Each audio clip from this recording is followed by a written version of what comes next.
You are up. All right. I'd like to call this annual Organizational Planning Commission meeting to order. It is exactly 12 o'clock. Mr. Martin, would you please call roll?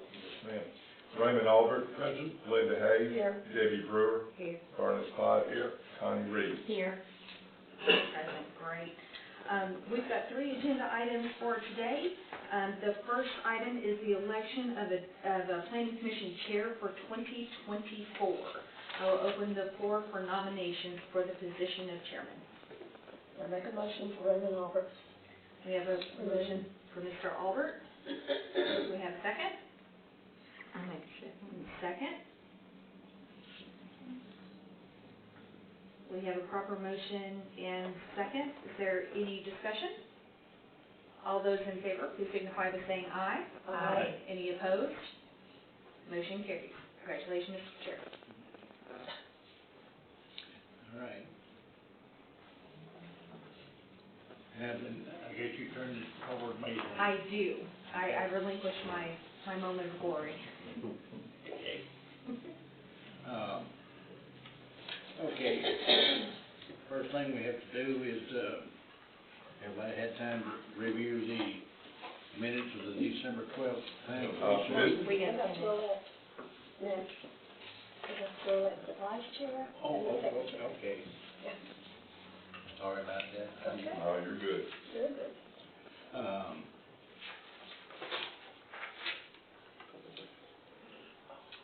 Elect the vice chair. Did I hear any nominations for that? So look at me. Connie, are you vice chair? Yeah. Okay, then I nominate Connie for that. I know you're vice mayor. I just didn't know what else. Vice chair. Well, okay. All right, any more nominations? Okay, any discussion? All in favor say aye. Aye. All opposed? Looks like, honey, you got it again. Congratulations. Okay, Yeah. elected secretary. Did I hear any nominations for secretary? Make a motion to nominate Jeff Martin. I have a motion to nominate Jeff Martin I'll second. and a second. Any more nominations? Any discussions? All in favor say aye. Aye.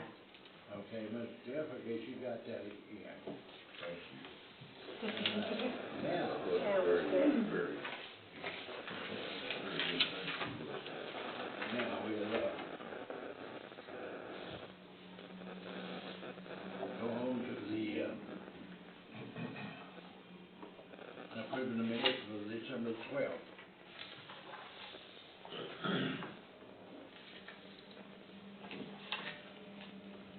I hear any. We have to close it and get back. Okay. Close the organizational meeting and open the planning commission meeting for January the 9th. Mr. Jeff, would you call the roll, please? Yes, sir. Raymond Albert. Present. Linda Hayes. Here. Debbie Brewer. Barnes Pott. Here. Connie Reed. Here. Okay. Now, I take it we're on track. Everybody had time to look over the minutes of the December 12th meeting. Make a motion to approve the December 12th meeting minutes. I have a motion to hear a second. Second. A second. Any discussion? All in favor say aye. Aye. Okay. There's nobody on the list for a public hearing. So we move right on down to Church Street, Jamie's Church Street development. Considering the site plan. And Mr. Alex, that be you? Yes. You'd like to step in for anything you want? Yep. So nothing has changed since last month. I think we just kind of worked through some of the paperwork with Southern Consulting and the city planner. I don't know if you have anything to add. Ms. Manley? Would you mind going over the narrative that was submitted? I've got a copy of it if you'd like, but just to kind of, refresh everybody's memory just for the final consideration. Okay, yes. So there's 10 points here. So we requested in 2022 we requested rezoning of the site to PUD R3. Following that month, point 2 is that in 2022, that first year of the project and a preliminary master plan rezoning was approved to PUD R3. In December, the city council approved the second and final reading and the preliminary master plan for the PUD R3.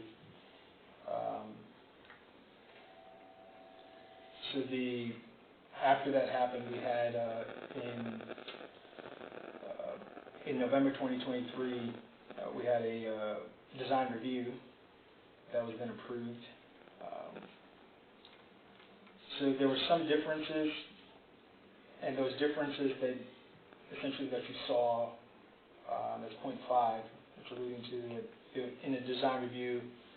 There's really some differences, but if you compare them to the preliminary master plan, we didn't feel as there was that many. There was point 6, there was 2 entrances into the commercial side of the project, have 3 lanes, a left turnout and a right turnout and turn in just for safety purposes. The preliminary master plan had that as well. It had 1 lane, so it was a shorter, then kind of made it wider.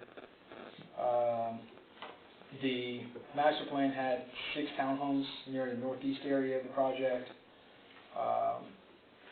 So now it's 4 townhomes on that side of the project. That was again because of the water department's pump station. It was going to be grinder pumps, and then change it to a pump station. The pump station needs a bigger easement. Then we had the 13 single-family homes, and those 13 single-family homes went down to 12 single-family homes because of the width. And then, so now point 9 is alluding to that we have the 12 single-family lots. However, the setback even still now as approved is going to be an issue for me. So don't know when we'll, but as of right now, that's not buildable to. You can't put 12 homes there. Essentially, there's going to be 12 little shacks, and that's not going to work. We'll get it. I'm requesting approval for them now, just because there's a lot of other things that have to happen, specifically as it pertains to sewer and water, to get approved. The sewer and water won't change, but those single-family homes we have to just think about what we're going to do. And number 10 is essentially talking about the preliminary master plan did not show any building setbacks at all that was approved, other than the 25-foot perimeter buffer, which is called the perimeter buffer, landscape buffer, whatever have you. But the design does show the setbacks, and those setbacks are what's essentially caused some issues to our single-family homes. And because of that, we shifted the road slightly to kind of alleviate the impact onto the single-family. But even with that, what we have currently doesn't yield a deep enough home. So, any of your questions? I know there's a lot of mumbo jumbo, but I can define any of these points. Mr. Chair, may I follow up with a few? May I follow up with a few questions? Okay. Thank you for stepping through the points there and for providing it. So the main points that I wanted to just put on the record are that, especially on points 8 and 9, both of those were a net reduction from the original preliminary master plan that was approved, and because it was a reduction, that fell under the ability for that to be reviewed here without having to go back to council.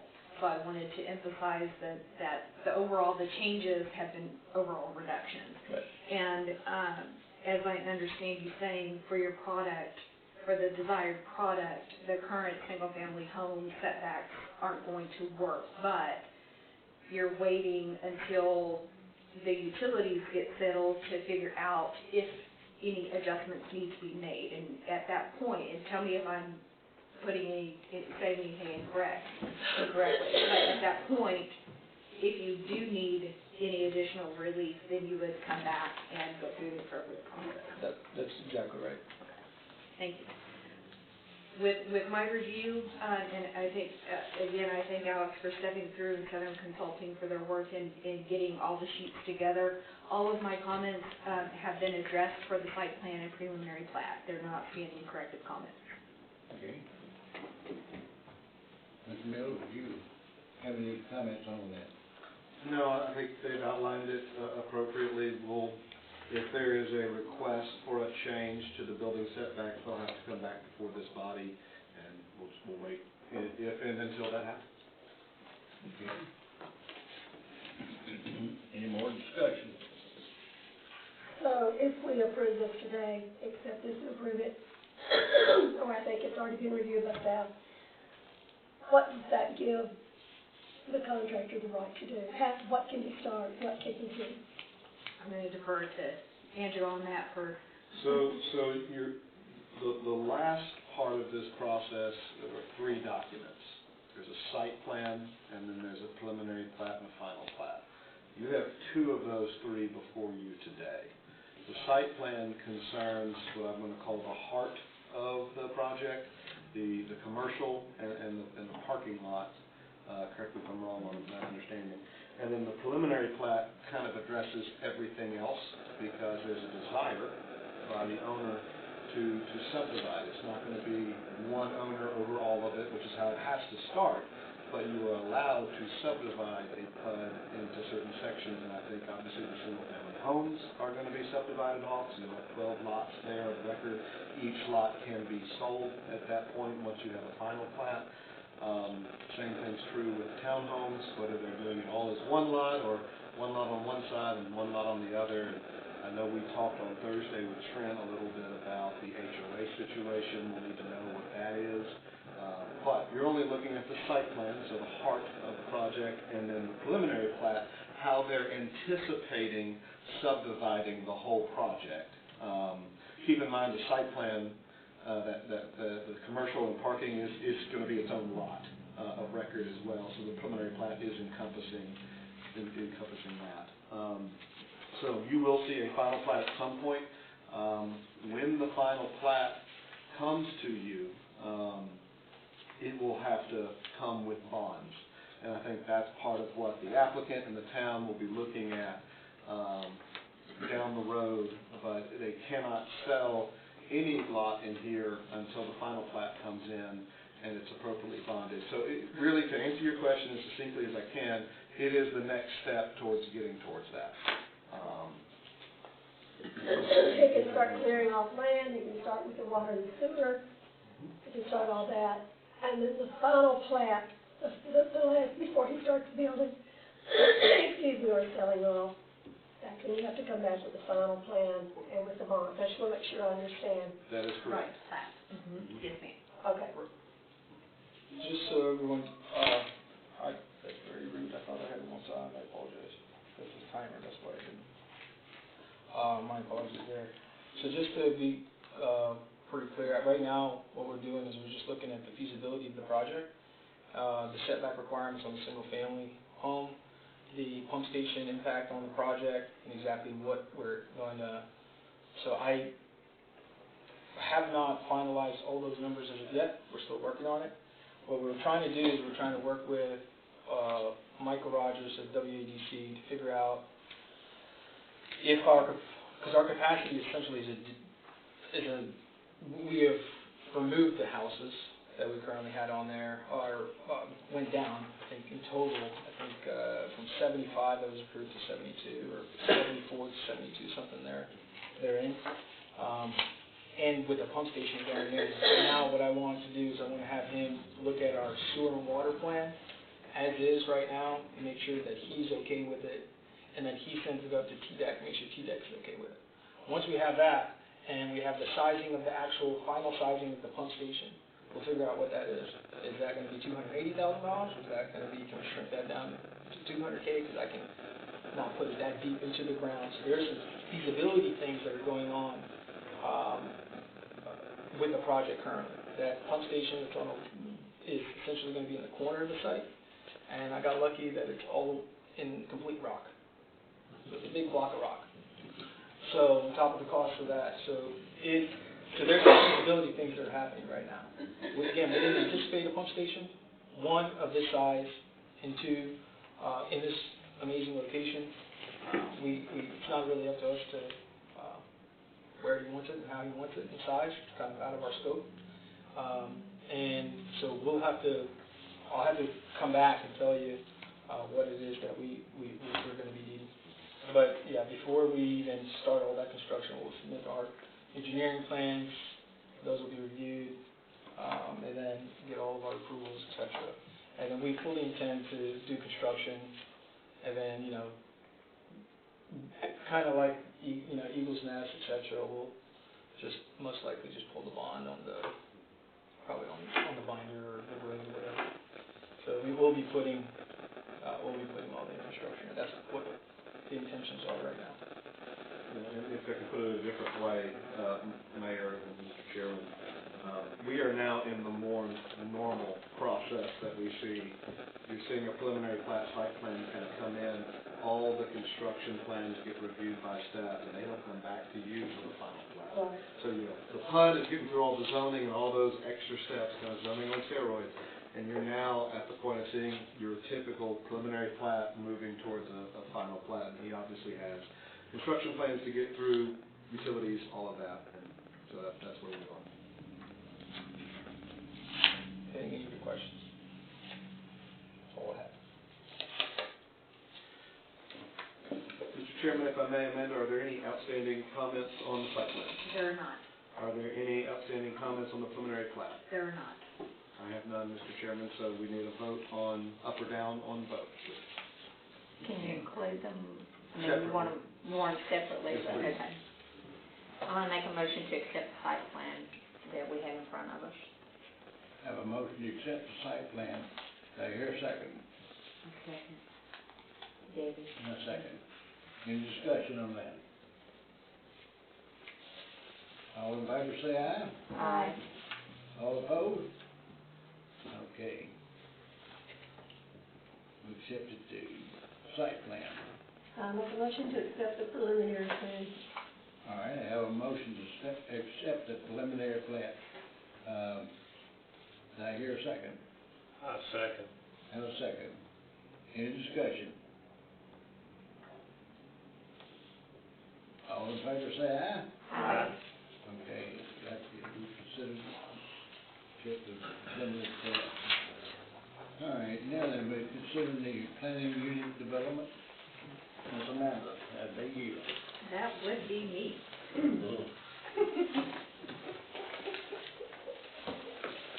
Okay, so, with two of our members being absent during the work session, you all, the members that were absent didn't get the benefit of my summary. I have it still. I am happy to go through that, or I could defer my time to Mr. Mills. He did some needed cleanup language on restrictive covenants, etc. I'm happy to do either. Or both. I'll go first, and I think you know, obviously, these meetings are recorded, you can go back and look if need be, but this is necessary cleanup of the PUD process. Obviously, I'll use as an example that you just had. We had to interpret and work with the developer on what the process would be where there were gaps in our zoning ordinance. And that really kind of cleans that up and makes it very clear, because we want certainty as a town on what's required, and it's fair to applicants that they know what they have to get involved with. And so I think Amanda's done a great job with this. I just had a few edits from Thursday, more cleanup, nothing terribly substantive. But it is the PUD that you are used to, and the different categories of residential, commercial, industrial, and the live-work kind of combo. But the process that we go through as staff and what comes to you and ultimately the town council has been clarified through these chapters. I did ask Ms. Harrington if it's the will of this council to send it up to the town council for review as a zoning ordinance change. We would make it an ordinance, so it will have first, second reading, public hearing up at the council level. But are there any questions for Amanda, Jeff, or myself from the work session on Thursday, or anything you saw since you reviewed from last Thursday? So it just pretty much, I wasn't here for the work session, so it pretty much you just kind of cleaned up the process, Yes, right, yes, of how steps should be, yes. so that the contractor understands, we understand.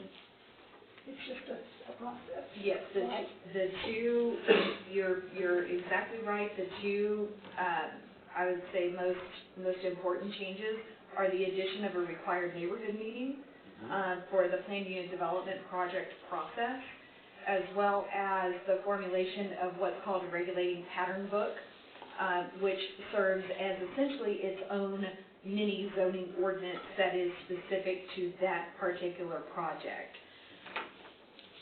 Just like we had with this project, the type of fence used or anything like that is part of that pattern book. And that way, if a bunch of us get hit by a bus, it's there for the new people to see, and we don't lose track of anything.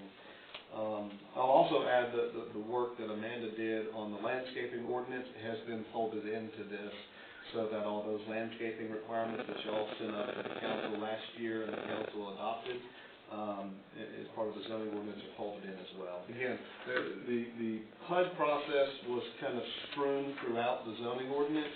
This is consolidating it down so it's easier for everyone to see and review, and it's creating that pattern book Amanda referred to, so that there's one document we're always referring to, because, you know, something may come up with a PUD a year from now, 3 years from now, and it's easier to refer back to that.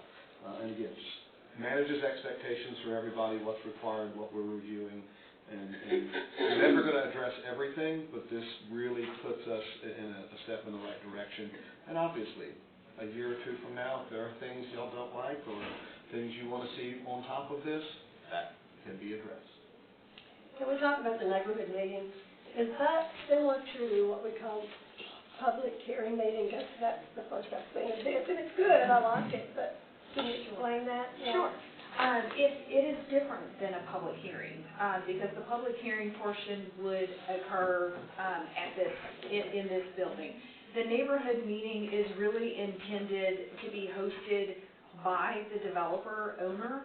That is their opportunity in a more informal setting to be able to explain the project, to be able to hear community feedback.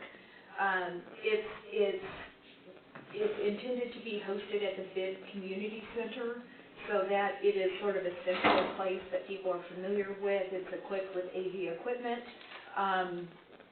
so that there is, and there's enough capacity if there's a large crowd or turnout. But really, it is intended to give the owner, I keep pointing over here, but the owner and whoever is involved an opportunity to voice those concerns, both positive and to give, or negative, and then to also give some positive feedback, so that the developer is aware up front where some of the potential challenges may lie in terms of, when it gets up to the town council and that sort of thing. So the idea is to try to eliminate as much as possible any surprises in that aspect. It is a required part of this proposed process.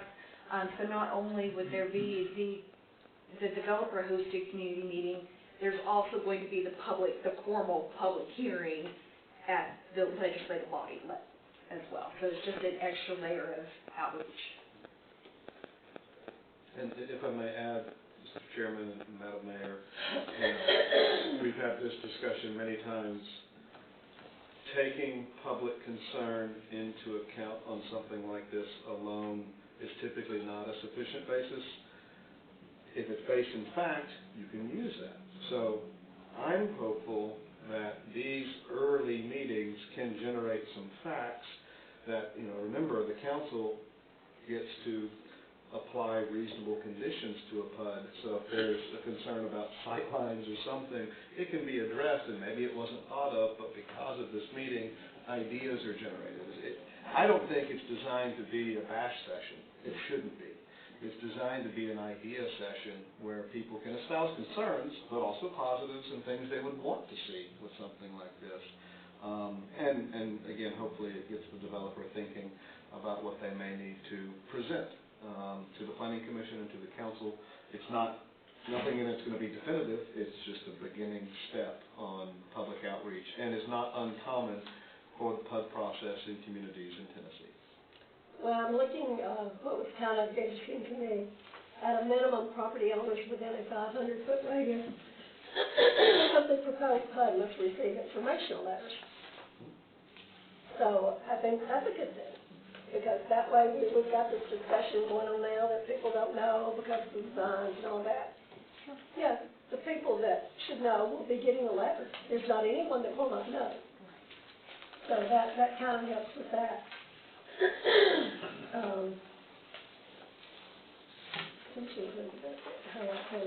Having property owners, staff may submit a supplemental summary if necessary.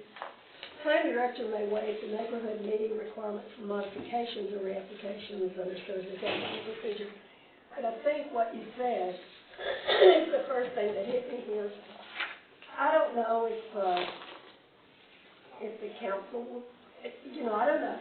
I don't know if the council will be there. You've got this sunshine law thing. If one or more. They can be in the audience. Okay, they can be in the audience. They can come here. Okay. Because there's several levels to this, how involved when we're making votes and decisions, different things that you legally are not allowed to take in consideration in your vote. Even though people can be bells and whistles and horns, that's why that was interesting to me. But then on the flip side, I like the fact that the neighbors within 500 feet are going to get a letter. Okay. All right. That was interesting to me. And there's no prescribed length. It's not required to be 1 hour, and there's a lot of flexibility, because the idea again is to be able to get together and hear some of the early concerns or whatnot like that. Who would hold this meeting? The contractor? The owner, or the owner, developer's representative, somebody with authority of the project. Okay. And they would be the ones to send out the letter too. Yeah. Okay. So they will be the ones that hold the meeting, conducting, is what I'm trying to say. Correct. Okay. This is not a city meeting. Okay, it's not a city meeting. No. That's okay. Right. And the portion where staff is allowed or encouraged, whatever, permitted, however you want to say it, to submit supplemental, there may be something that comes up in the meeting that perks staff ears. Sure. That may not resonate with anybody else, but that's something that, staff may make a determination, hey, we need to incorporate this. Need to check because it, yeah. I understand that, and that's a good part of it. Yeah. Okay. Any more discussion on this? Well, Mr. Chair, I don't know if it's this time, the the notice signs, they are so small in writing, you don't really, when you're driving by, you really don't, you can see there's a sign there, but you're not really up to what it is. Is there a way that we can make it more larger font or more? That's on the council agenda for next month. Oh, good, good. And in the past, it's been discussed several times in the past, of course, you can answer this more than me, but we go by the state requirements of what has to be done. Also, I think in the past couple of months when we discussed this, it was decided at that time that we would use the signs we had, because if you're talking about money, Right. and then maybe when we go to, but to me, Debbie, the signs are good, but they're not an answer to everything. Because I personally don't know anybody that has ever come up and said, well, I didn't know you were rezoning, because it's on the website, it's everywhere. But that will be on the next council meeting, and that's why I'm tickled about the letters. When there's still people that don't really get on the web, the older people and some. Are those older people going to come and be against that rezoning though? Really? Are they? I I don't know. don't know. What do you think? I don't know, but I know there's a lot of rubbernecking going on, but trying to read the signs. Okay. And I just kind of turn around and I try to be able to stop, but sometimes the traffic will stop and look at it. Anyway, that was my question. Well, it'll be discussed at the next council, but I think part of the answer to that is if we can finally get the rest of the money for the sign out here, the electronic sign. Oh, yeah. It'll just roll over there. I mean, and two, that's why I was really interested in the Seventh Amendment. I was really interested in the part where the contractor will send out letters to the people that it's affecting around in there. I was really interested in that too. I don't know, correct me, Andrew, we talked about this before, what are the state requirements, public? Well, there are no state requirements for putting out a sign. It's at the council's discretion, and that's where the debate's going to be. Yeah. Is size, what's on it. You know, there's a resolution right now that says what it has to be. I think that's what's going to be up for debate, is does that resolution need to be changed? That answers your questions. Or just any more. Yes, sir. Oh, I know, it's an ongoing discussion. Very important. So, Mr. Chairman, we just need a recommendation up or down to the council on these zoning ordinance changes regarding HUD regulations. Okay. I hear a motion to recommend this to the town council. Make a motion to recommend to the town council. I have a motion, I hear a second. Second. A second. All right, any more discussion? All in favor say aye. Aye. All opposed?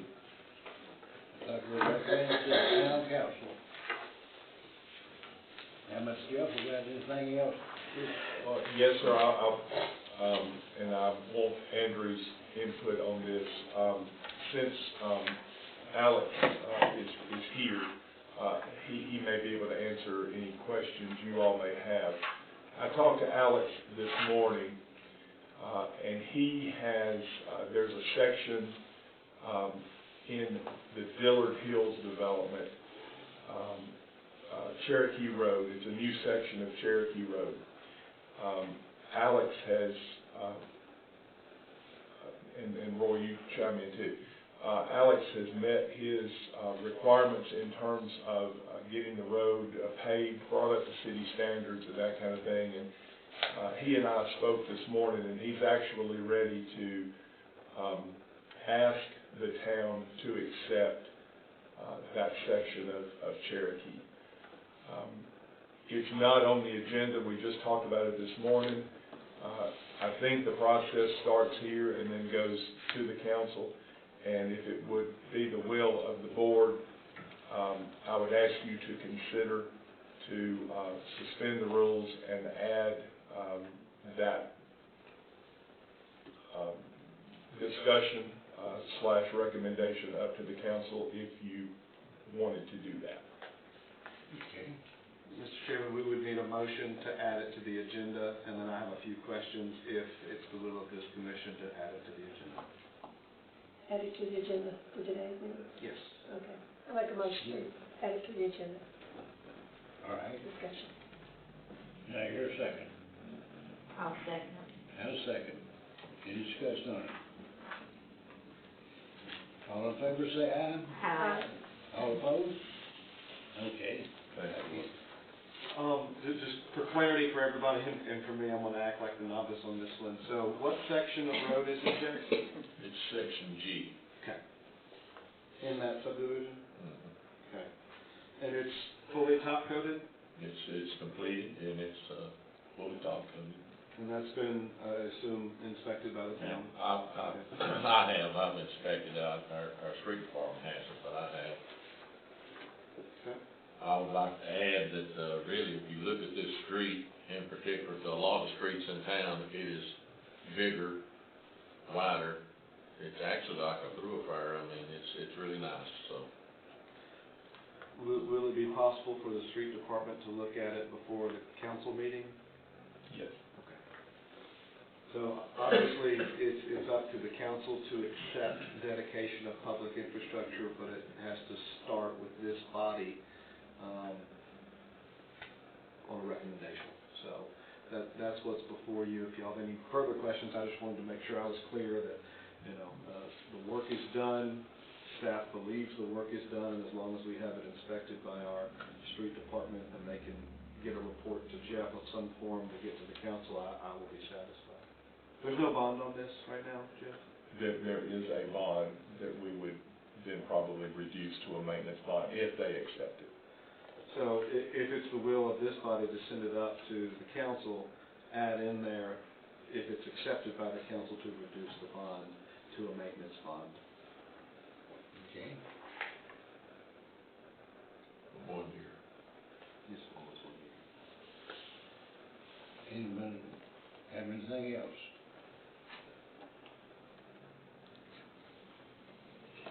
I hear a motion for adjournment. Do we need a motion? A motion to recommend it up. A motion to accept, for the city to accept Recommend to recommend to the council. We only, accept it on the provision that the street department will check it first, will inspect it. yeah. And reduce the bond to a maintenance bond if accepted by the council. All right, you make the motion, right? I did. I hear a second, I second. and a second. Any more discussion on it? All right, a motion been made that, we recommend the council accept the road with, after the street department inspection. All in favor, say aye. Aye. All opposed? Looks like we'll refer that on to the county council. Thank you all for doing that. Now, is there anything else, Mr. Jeff, you can think of? No, sir. Anyone? I'll entertain a motion for adjournment. I make a motion to adjourn. Have a motion made to adjourn, in a second? And a second, okay. All in favor, say aye. Aye. We adjourn. He can't. I didn't even know that.